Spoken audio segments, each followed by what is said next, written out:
Hai Sobat Film dimanapun berada dan apa kabarnya? Kembali lagi ke konten Alur Cerita Film. Film yang mau gua bahas kali ini yaitu film horor Indonesia berjudul Munkar yang rilis di bulan Februari 2024.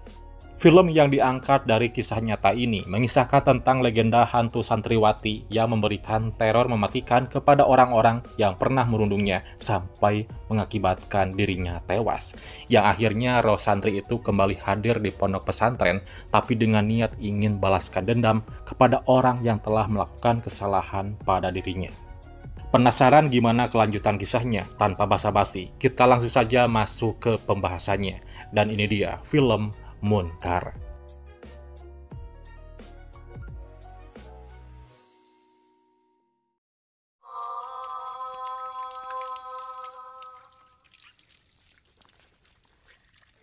Ya, film berlatar di pesantren Ar-Rohimmu di Jawa Timur. Ceritanya di pondok itu semua anak-anak akan melaksanakan sholat subuh berjamaah.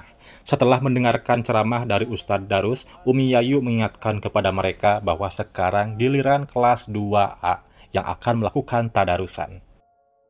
10 menit lagi untuk kelas 2A, tadarus subuh dimulai. Ya. Di sana ada santriwati baru bernama Herlina. Di pesantren itu dia baru sebulanan berada di sana. Dia masih perlu beradaptasi lebih lama lagi di pesantren tersebut.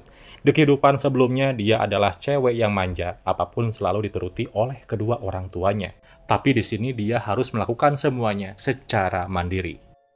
Waktu itu Herlina pergi ke kamarnya untuk mengambil Al-Quran. Namun ia tak sengaja ketiduran sehingga ia tidak ikut tadarus. Dan pagi itu Umi Yayu marah kepada anak-anak karena tidak mengingatkan Herlina. Sehingga imbasnya anak-anak kelas 2A harus dihukum membersihkan halaman dan juga gudang. Ya, tentu hal itu membuat mereka kesal kepada Herlina. Teman-temannya banyak yang tidak suka kepadanya. Namun dia punya satu teman yang selalu baik kepadanya. Dia bernama Ranum. Ranum selalu bersikap baik kepada Herlina karena dia tahu kalau dia hanya butuh waktu untuk beradaptasi dan memaklumi semua kesalahannya. Suatu ketika pas para santri itu dihukum gara-gara Herlina. Herlina dibully oleh dua temannya bernama Obi dan Dila. Ranu meminta mereka untuk tidak bersikap kasar padanya, karena Ranu merasa Herlina masih perlu beradaptasi, karena dia masuk pesantren baru sebulan. Kemudian di siang harinya, para santri dijenguk oleh orang tuanya. Herlina bercerita kepada ibunya bahwa dirinya tidak betah, ditambah lagi ia kerap dibully oleh santri lain terkecuali Ranum. Ibunya meminta Herlina untuk tetap bersabar, dan meminta Herlina bertahan sampai 1 semester. Apabila tidak ada perubahan, nanti ibunya mencoba untuk membujuk ayahnya.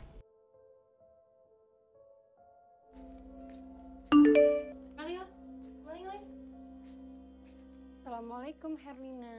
Singkat cerita, malam pun tiba. Di saat Herlina sedang sendiri di kamarnya, dia didatangi oleh Obi dan Dila. Mereka sangat kesal kepada Herlina karena dia telah melaporkan mereka berdua kepada Pak Kiai. Mereka membuli Herlina bukan lagi dengan omongan saja, melainkan sudah dengan kekerasan fisik, hingga membuat Herlina sangat kesakitan dan ketakutan. Kemudian Herlina didorong sampai menabrak meja setrika, dan tanpa sengaja tangan Herlina mengenai setrika yang masih dalam keadaan panas, sampai kulitnya melepuh. Lalu Obi mendekat dan mengancam akan menempelkan setrika itu ke wajahnya Herlina. Namun akhirnya Herlina dapat melawan dan lari dari mereka. Hingga Herlina melihat Ranum yang akan masuk ke dalam masjid dan mencoba untuk meminta pertolongan kepadanya. Namun Herlina berhasil disusul oleh Obi dan mulutnya pun langsung dibekam.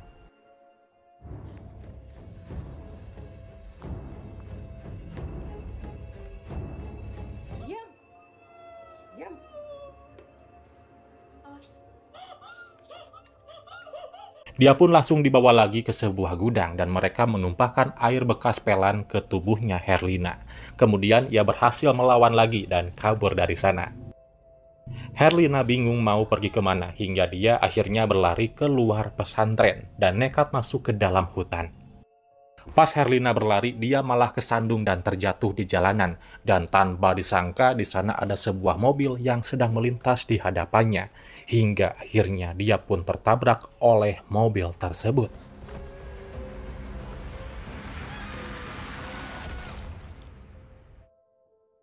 Ya, keesokan harinya Herlina dibawa ke rumah sakit dan orang tuanya yang melihat itu merasa bersedih dan sangat murka. Ayahnya di sini mengetahui kalau di tangan Herlina terdapat luka bakar yang menganggap anaknya pasti dapat siksaan di sana. Ayahnya lalu pergi keluar dan menanyakan apa yang sebenarnya telah terjadi kepada anaknya. Ayahnya sangat marah karena pihak pesantren tidak becus menjaga santrinya. Namun para ustadz itu tidak tahu apa-apa. Setelah itu ayah Herlina mengusir mereka semua. Kirim doa untuk kesembuhan Herlina teman kita. Assalamualaikum warahmatullahi wabarakatuh. Di pesantren hari-hari berjalan seperti biasanya. Di sini Ranum merasa aneh dan curiga atas kejadian yang menimpa Herlina. Namun Obi dan Dila tidak terlihat kayak orang yang tidak punya salah sama sekali, guys. Sementara di rumah sakit, Herlina pun menghembuskan napas terakhir dan meninggal dunia.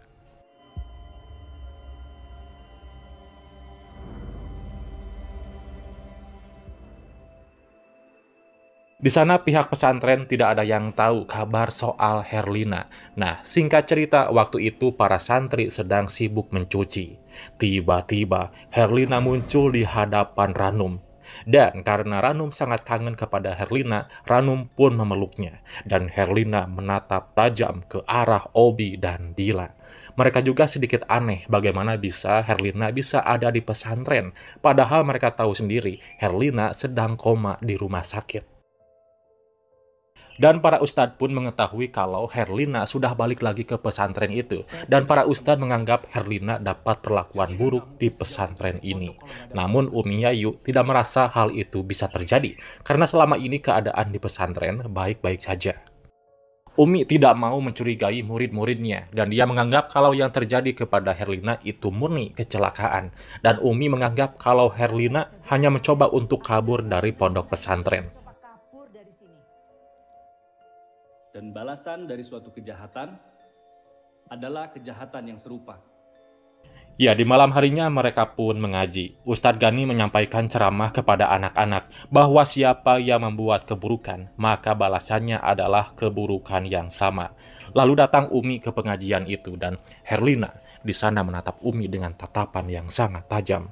Seakan-akan Herlina punya dendam sendiri kepada Umi. Herlina tengah duduk sendirian. Ia juga menatap tajam ke arah Obi dan Dila. Lalu datang Ranum yang menghampiri Herlina. Ranum di sana bertanya kepada Herlina sebenarnya apa yang terjadi kepadanya pada malam itu. Setidaknya dia cerita sedikit kepada Ranum sahabatnya. Namun Herlina berkata kalau semuanya bakalan ada balasannya. Ranum pun semakin kebingungan dari jawaban Herlina. Semua ada balasannya.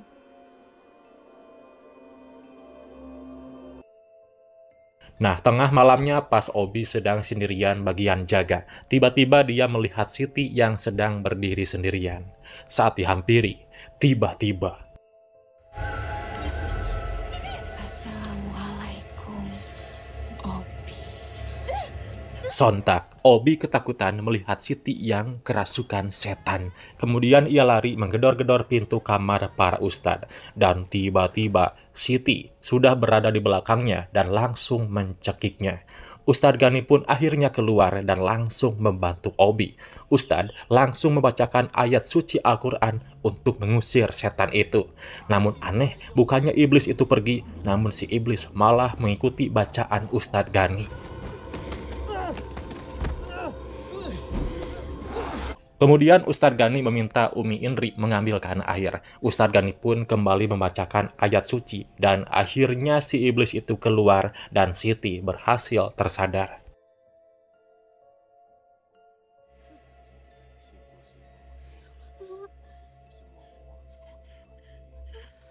Setelah kejadian itu di kamarnya, Obi sangat ketakutan. Dia menyadari siapa yang merasuki tubuh Siti pada saat itu adalah Herlina yang mencoba membalaskan dendam kepada dirinya.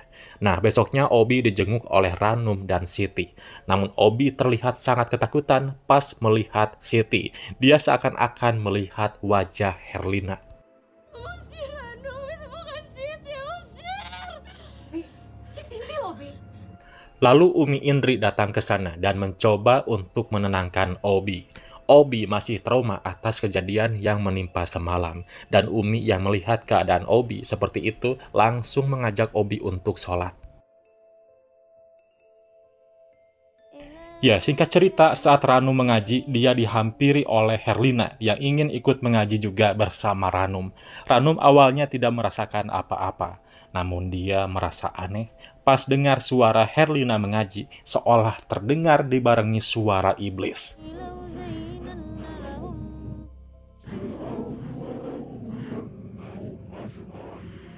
Subuhnya ketika anak-anak akan sholat subuh berjamaah, Siti menanyakan dengan siapa semalam Ranum mengaji. Ya tentu Ranum jawab dengan Herlina, yang membuat Siti kaget karena dia tahu Herlina belum lancar mengaji. Saat ditanya di mana keberadaannya, Ranum menjawab kalau Herlina masih ada di kamarnya. Namun anehnya, ternyata Herlina sudah ada di sana yang sedang duduk dan menatap ke arah mereka.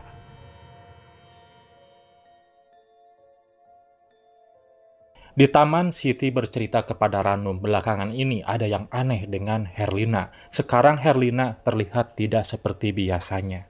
Lalu singkatnya, pas Ranum mau ke kamar, dia melihat Herlina yang sedang wiridan. Namun gerak tubuhnya sangat aneh dan itu membuat Ranum sedikit ketakutan. Singkat cerita, malam pun tiba. Obi yang masih trauma, dia meminta Ranum untuk menemaninya patroli dan sholat Isya. Pas Ranum sedang duduk sambil menemani Obi yang sedang sholat, dia melihat Herlina berada di tempat yang poek. Karena penasaran, Ranum pun menghampirinya. Namun pas dihampiri, tiba-tiba dia menghilang. Lalu Obi yang tengah sholat, dia tidak sadar kalau Ranum pergi dari sana. Dan dia kemudian digangguin oleh Herlina.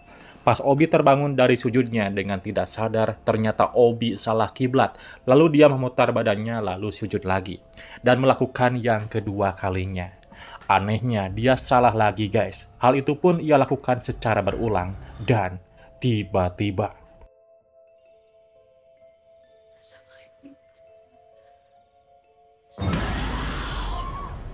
ya, mendengar suara Obi, Ranum pun kembali ke masjid dan melihat Obi yang sedang sujud. Tapi Obi tampak tidak terbangun dari sujudnya. Ia pun mencoba membangunkan Obi.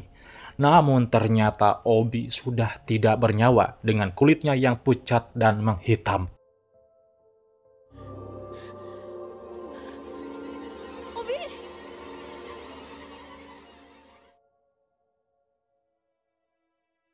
Obi kemudian dimandikan oleh mereka yang ada di sana, dan Ranum bertanya-tanya kenapa itu bisa terjadi.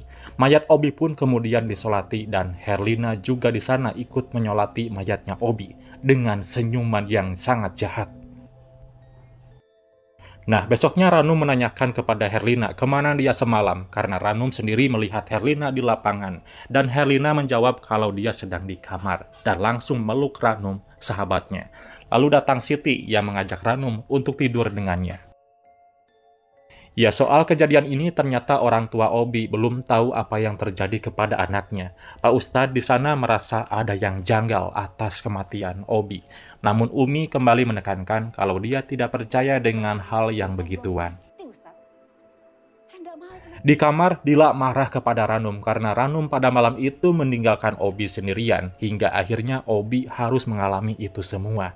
Kalau saja Ranum ada di sana, mungkin semua itu tidak akan pernah terjadi, dan Obi sekarang pasti masih hidup. Dengan emosi, Ranum kemudian menjawab kalau dia juga menyesal, dia juga gak tega, dan dialah yang pertama melihat kematian Obi. Dan itu semua tidak pernah bisa dilupain oleh Ranum.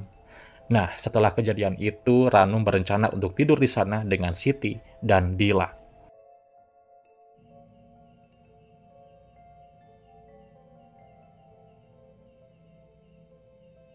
Malamnya, Ranum tidak bisa tidur, dan tanpa sadar, tiba-tiba Ranum sudah berada di kamarnya yang lama bersama Herlina.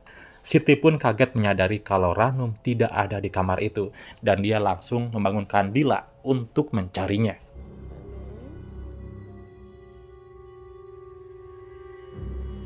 Mereka pun mencarinya keluar ke sana ke sini, mereka mencarinya namun tidak menemukan Ranum. Lalu tiba-tiba Siti menghilang, dan kemudian Dila diganggu oleh Herlina.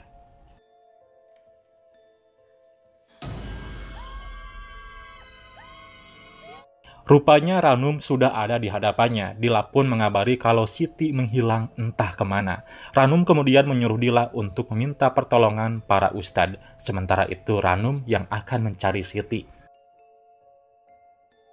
Ya, di tempat lain, Siti yang mencari Ranum dan Dila tak luput dari teror Herlina. Saat berada di tempat yang gelap, ia dikejutkan dengan lampu yang ada di sekitarnya mati. Dan tiba-tiba... Assalamualaikum, Siti. Siti sangat ketakutan, kemudian berlari ke arah masjid. Dan sesampainya di sana, dia melihat semua santri tengah menjalankan sholat. Namun, gerakan mereka sangat aneh. Gerakan sholat mereka sangat cepat, yang tiba-tiba semua santri itu melihat ke arahnya. Siti yang awalnya tenang, malah semakin ketakutan. Dan Ranum pun berhasil menemukan Siti, dan segera membawanya pergi dari sana untuk mencari Dila. Sementara itu Dila sudah sampai di kamarnya Pak Ustadz dan segera meminta pertolongan kalau Siti menghilang. Namun Pak Ustadz tidak merespon apapun yang ternyata Pak Ustadz tidak ada di sana. Lalu pintu tiba-tiba terkunci dan lampu seketika mati. Dila pun berteriak meminta tolong dan langsung diserang oleh Herlina.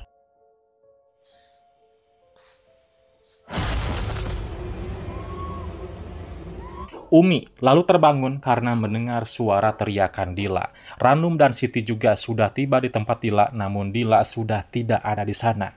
Tapi anehnya guys, di masjid Umi menemukan Dila yang tengah sujud. Ya, Dila ternyata sudah tewas, sama halnya yang terjadi dengan Obi.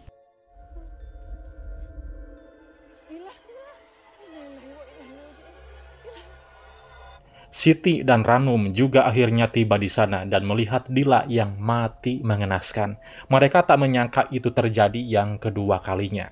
Di sana Ranum melihat Herlina yang juga ada di sana dengan senyum jahat ke arahnya. Merasa itu semua ulahnya Herlina, Ranum pun melaporkan kepada Ustadz yang memberitahu kalau Dila diserang oleh Herlina. Ternyata selama ini semua adalah ulah Herlina, Ustadz. Setelah kejadian itu, Umi menyuruh semua santriwati untuk tidur di dalam masjid agar tidak ada kejadian-kejadian yang lain lagi.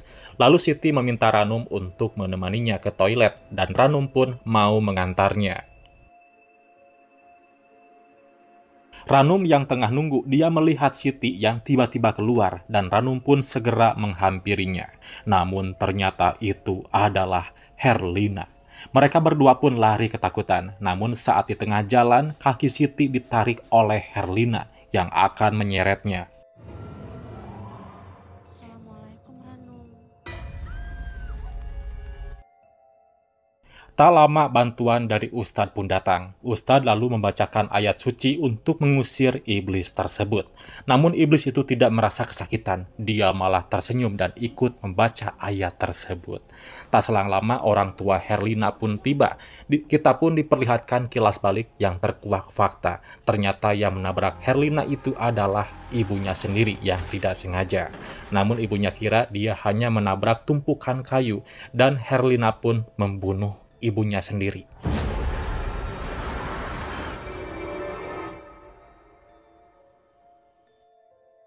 Terkuaklah fakta lagi guys, ternyata ayahnya Herlina menyembunyikan kematian Herlina dari ibunya sendiri. Dan ayahnya pergi ke seorang dukun untuk kembali membangkitkan Herlina, agar Herlina bisa membalaskan dendamnya. Dan ayahnya memasangkan paku di kepala Herlina, agar iblis bersemayam di dalam tubuhnya.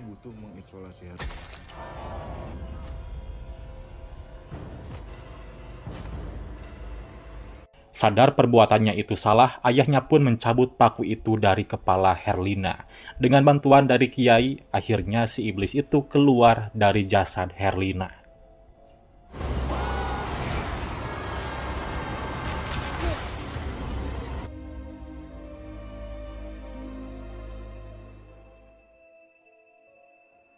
Ya, singkat cerita, setelah kejadian itu, Herlina pun dikuburkan dengan layak. Sedangkan keadaan pondok pesantren kembali aman seperti sedia kala. Lalu mereka berjanji. Sementara di rumah kediaman Herlina, ayahnya mendengar suara ketukan pintu, yang itu adalah dukun. Ayahnya Herlina dimarahi karena ia telah melanggar perjanjian dengan melepas paku sebelum waktunya. Namun rupanya itu bukan dukun, tapi iblis yang menyerupai Herlina. Si bapak pun diserang, dan film pun selesai.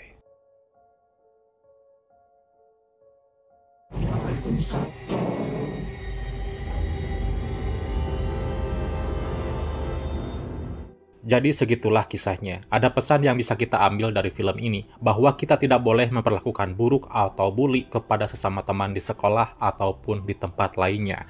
Karena dari perbuatan buruk itu bisa saja dapat menimbulkan masalah yang lebih besar.